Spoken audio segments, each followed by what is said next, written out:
క్రవిన్ the Hunter movie review. ఈ movie run time 2 hours. ఈ movie ఫ్యామిలీతో కలిసి చూడొచ్చు. ఎలాంటి 18 సీన్స్ అలాంటివి ఏమీ లేవు. ఈ మూవీలో యాక్షన్ సీన్స్ బాగున్నాయి. మూవీ అంతా బాగుందా అనేది తెలుసుకునే ముందు ఈ వీడియోని లైక్ చేసి సబ్స్క్రైబ్ చేయండి గాయ్స్. మూవీ స్టోరీ అయితే మన హీరో పేరు క్రవిన్ అండ్ వాళ్ళ డాడీ అండ్ వాళ్ళు చిన్నప్పటి నుంచే హంటర్స్గా తయారు చేయాలని డాడీ ట్రైనింగ్ ఇస్తాడు. తర్వాత ఒక అడవికి వెళ్ళి అక్కడ ఒక మృగాన్ని వేటాడతారు. ఆ టైంలో అన్ఎక్స్పెక్టెడ్గా మన హీరోని ఆ సింహం వచ్చి పట్టుకుని తీసుకుని వెళ్ళిపోతుంది. అండ్ తర్వాత ఏం జరిగింది అనేది మూవీలో చూడండి. ఈ మూవీ ఓపెనింగ్లోనే ఒక యాక్షన్ సీన్ ఉంటుంది. అది అయితే మాత్రం బుర్రపాడు అసలు చాలా బాగుంటుంది. అండ్ ఫాస్ట్గా వెళ్ళిపోతుంది యాక్షన్ సీను. అండ్ ఒక జైలు నుంచి బయటికి తప్పించుకునే యాక్షన్ సీను. అది మాత్రం మైండ్ బ్లోయింగ్ యాక్షన్ సీను. ఆ సీన్ తర్వాత అలాగా స్లోగా వెళ్ళిపోతుంది మూవీ అంతా. అండ్ అక్కడక్కడ కొన్ని యాక్షన్ సీన్స్ బాగుంటాయి. మూవీలో మొత్తం 4 యాక్షన్ సీన్స్ ఉంటాయి. అండ్ అవి ఒక హాఫ్ అన్ అవర్కి ఒకటి వస్తూ ఉంటుంది. ఆ యాక్షన్ సీన్ తప్పితే మూవీ అంతా స్లోగా వెళ్తుంది. పైగా ఈ మూవీ మార్వెల్ డిజైన్ చేసింది కాబట్టి హోప్ పెట్టుకుని చూస్తే మాత్రం డిసప్పాయింట్ అవుతారు. అంతగా ఏమీ లేదు ఈ మూవీలో చూడడానికి.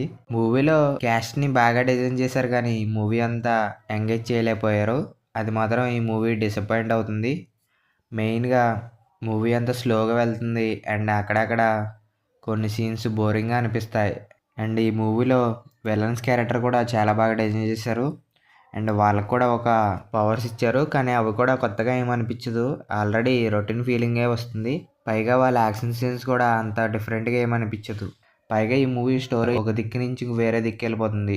ఒక సైడ్ ఏమో వాళ్ళ డాడీ హంటర్ అవ్వాలని అంటాడు. అండ్ ఇంకో సైడ్ ఏమో వాళ్ళ తమ్ముడు కిడ్నాప్ అవుతాడు. అండ్ మన హీరో జైలు నుంచి బయటకు వస్తాడు. అండ్ ఇవన్నీ కనెక్షన్ లేకుండా దేనికి దానికి సెపరేట్గా పెడతారు. దానివల్ల ఈ మూవీ అటు నుంచి ఇటు ఇటు నుంచి అటు ఎటు వెళ్ళిపోతూ ఉంటుంది. అండ్ ఈ మూవీ అయితే ఒకసారి చూడొచ్చు గైస్. అది కూడా యాక్షన్ సీన్స్ కోసం. అండ్ మార్వెల్ మూవీస్ కాబట్టి యాక్షన్ సీన్స్ కొంచెం బాగుంటాయి. అండ్ అవి తప్పితే మిగతాదంతా చూడలేం గాయస్. ఈ మూవీని ఫ్యామిలీతో కలిసి చూడొచ్చు. ఎలాంటి 18 సీన్స్ ఏమీ లేవు. అండ్ ఈ ఛానల్లో డైలీ తెలుగు డబ్బింగ్ రివ్యూస్ వస్తూనే ఉంటాయి. కాబట్టి ఈ ఛానల్ని సబ్స్క్రైబ్ చేసుకోండి. డైలీ ఫాలో అవుతూ ఉండండి. అండ్ ఈ వీడియో నచ్చితే లైక్ చేయండి, సబ్స్క్రైబ్ చేయండి. మళ్ళీ నెక్స్ట్ వీడియోలో కలుద్దాం. Okay bye.